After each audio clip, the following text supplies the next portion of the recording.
All right, guys, we got the Eagles at Vikings. Oh boy, this is a tough one. This is a tough one. And like I said, guys, I'm gonna be leaving Pub Radio Sports links with these picks because you know I just feel like doing that this week. I don't want it to be all on your boy and stuff like that when I get it wrong. Excuse me, but Eagles versus Vikings. My thought on that. Well, okay, so the Eagles.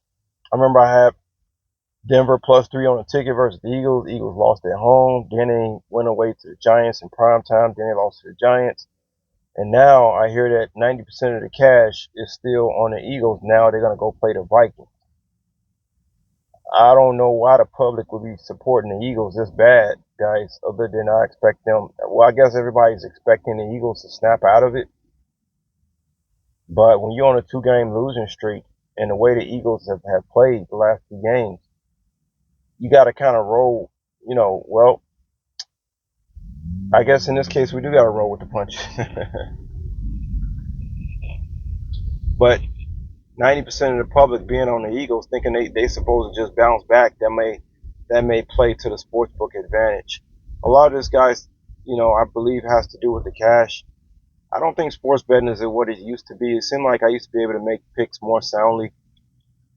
I don't know, something's different about sports betting. But I will say this about the Eagles: they don't seem like something's wrong. Maybe the teams have picked up their schemes, stuff like this. Um, I hear one of the guys at Pub Radio Sports, he was saying, he was talking down on J.J. McCarthy. I don't know why people are necessarily talking down on J.J. McCarthy. I mean, I believe he won against the Bears, stuff like this. Now the Bears are good. You never know which way the pendulum is going to swing. The reason I'm taking the Vikings is because I'm just going to go by like the home field advantage and the coaching. Okay,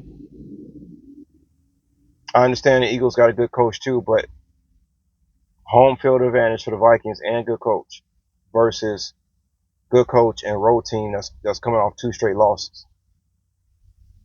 I think the Vikings are a good football team, guys. They're very hard to beat at home.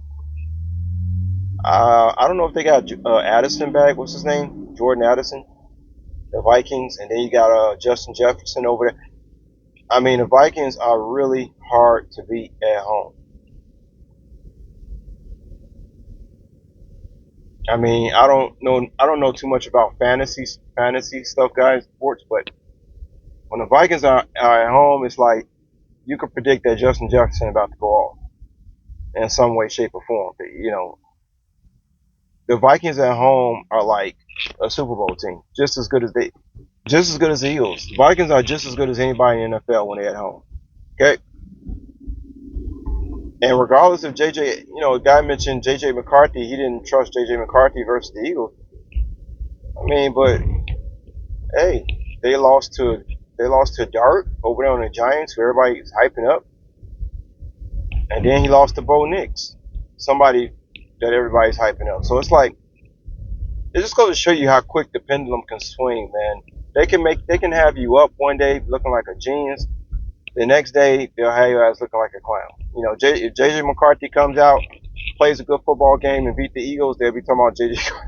They'll be talking about JJ McCarthy for president the very next week. You'll forget all about anything negative they said about JJ McCarthy. But I gotta go with the home team advantage, guys, and the coaching. Uh, that's what has me picking the Vikings. If I'm wrong, hats off to the Eagles, but they're just not looking right. Something's off about the Eagles. So we're gonna be taking the Vikings money line at home, guys. Or excuse me, the Vikings plus 1.5 at home.